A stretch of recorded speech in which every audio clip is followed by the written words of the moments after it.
नमस्कार दोस्तों आपने पक्षियों को हवा में उड़ते जरूर देखा होगा, लेकिन डीआरडीओ ने जो BM-04 मिसाइल बनाई है वो हवा में उड़ती नहीं बल्कि तैरती है। डीआरडीओ ने इस मिसाइल में एक ऐसी टेक्नोलॉजी का इस्तेमाल किया है जिसे हाइपरसोनिक ग्लाइड व्हीकल कहते हैं। ये वो तकनीक है जो इस मिसाइल को दुनिया के सबसे खतरनाक हथियारों में से एक बना देती है। BM-04 एक short range tactical ballistic missile है। ये दुश्मन के देश को अंधा और बहरा करने के लिए बनाई गई है। मतलब इसका मेन पर्पस दुश्मन के हाई वैल्यू मिलिट्री टारगेट्स को, जैसे कि कमांड सेंटर्स, रडार इंस्टॉलेशन और एयर डिफेंस सिस्टम को चकमा देकर हाई वैल्यू टारगेट्स को डिस्ट्रॉय करना है। मतलब ये मिसाइल दुश्मन के A2AD यानी anti access area denial systems को बाईपास कर सकती है। दोस्तों, ये बैलिस्टिक मिसाइल जरूर है, लेकिन इसमें हाइपरसोनिक ग्लाइड व्हीकल लगा हुआ है। अब आप सोच रहे होंगे कि इस हाइपरसोनिक ग्लाइड व्हीकल में इतना क्या स्पेशल है। तो पिक्चर ये है कि नॉर्मल मिसाइल्स की तरह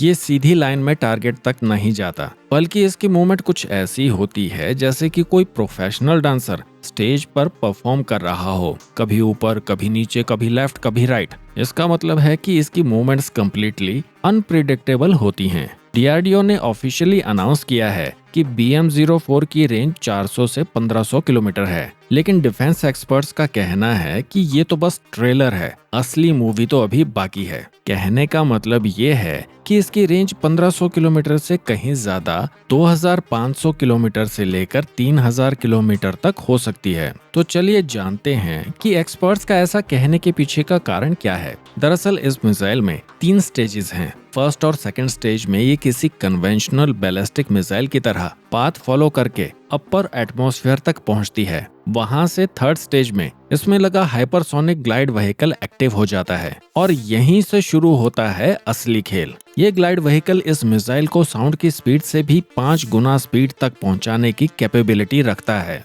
मतलब जब तक दुश्मन के रडार इस मिसाइल को स्पॉट करेंगे, तब तक ये उस लोकेशन से कई 100 किलोमीटर आगे निकल चुकी होगी। इमेजिन करिए कि आप एक ऐसी चीज को कैच करने की कोशिश कर रहे हैं जो दिखाई भी मुश्किल से दे और स्पीड इतनी की कैलकुलेशन करना भी इम्पॉसिबल हो। तो क्या आप उस चीज को कैच कर पाएंगे? नहीं ना। ठीक इसी तरह से इस मिसाइल को पकड़ना मुश्किल ही नहीं, नामुमकिन है। लेकिन इससे भी इंटरेस्टिंग फीचर इसका एरोडायनेमिक डिजाइन है। ये व्हीकल हवा में ग्लाइड करते हुए अपने एल्टीट्यूड को इंक्रीज कर सकता है। सिंपल लैंग्वेज में समझें तो ये मिसाइल बिना propulsion और फ्यूल को इस्तेमाल किए भी लॉन्ग डिस्टेंस कवर कर सकती है, जैसे कि बाज जो हवा के बहाव को इस्तेमाल करके बिना पंख फड़फड़ाए ऊंचाई पर उड़ सकता है। वैसे ही ये मिसाइल भी अपने मोमेंटम और एरोडायनेमिक डिजाइन का यूज करके एक्स्ट्रा डिस्टेंस कवर कर सकती है। अब आप कहेंगे कि भाई, जब ये मिसाइल इतनी पावरफुल है और इतनी लंबी दूरी तय कर सकती है, तो डीआरडीओ ने इसके मैक्सिमम रेंज को सिर्फ 1500 किलोमीटर ही क्यों अनाउंस किया? तो देखिए,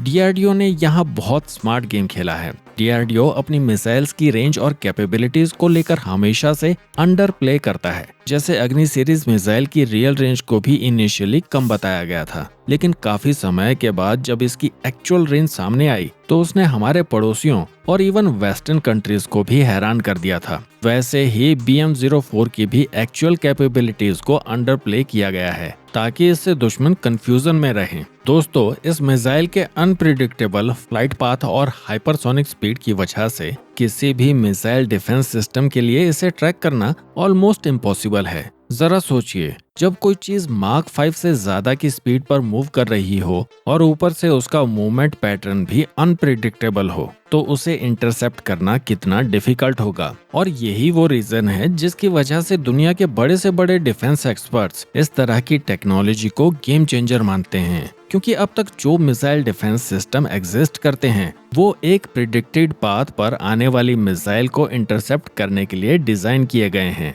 लेकिन जब मिसाइल का पाथ ही अनप्रिडिक्टेबल हो तो डिफेंस सिस्टम कंफ्यूज हो जाता है। और इस मिसाइल का एक और मेजर एडवांटेज है। ट्रेडिशनल बैलिस्टिक मिसाइल के मुकाबले BM-04 का हाइपरसोनिक ग्लाइड व्हीकल एटमॉस्फेयर के अंदर मनूवर कर सकता है। इससे ये मल्टीपल टारगेट्स को एंगेज कर सकता है या फिर दुश्मन के एयर डिफेंस के काउंटर मेजर से बच सकता है। यानी कि एक ही मिशन में इससे कई तरह के स्ट्रेटेजिक ऑब्जेक्टिव्स अचीव किए जा सकते हैं। दोस्तों, डीआरडीओ शतरंज के एक मंझे खिलाड़ी की तरह है जो हमेशा अपनी सबसे ताकतवर चाल को छुपा कर रखता है। जैसे कि डीआरडीओ का ट्रैक रिकॉर्ड रहा है, तो उस हिसाब से BM-04 की असली कैपेबिलिटीज इससे कहीं ज्यादा हो सकती हैं। और यही तो है असली ताकत, जब आप किसी को बिना बताए, बिना धमकाए अपनी कैपेबिलिटीज डेवलप कर लें और फिर जब सामने वाले को पता चले तो उसके पास सिवाय हैरान होने के कोई और चारा ना बचे। तो दोस्तों, अगर आप डिफेंस टेक्नोलॉजी और स्ट्रेटेजिक अफेयर्स में इंटरेस्टेड हैं तो हमारे चैनल द क्रॉनिकल पोस्ट को सब्सक्राइब कर लें। हम जल्द ही मिलेंगे अगली वीडियो में। Till then take care. जय हिंद।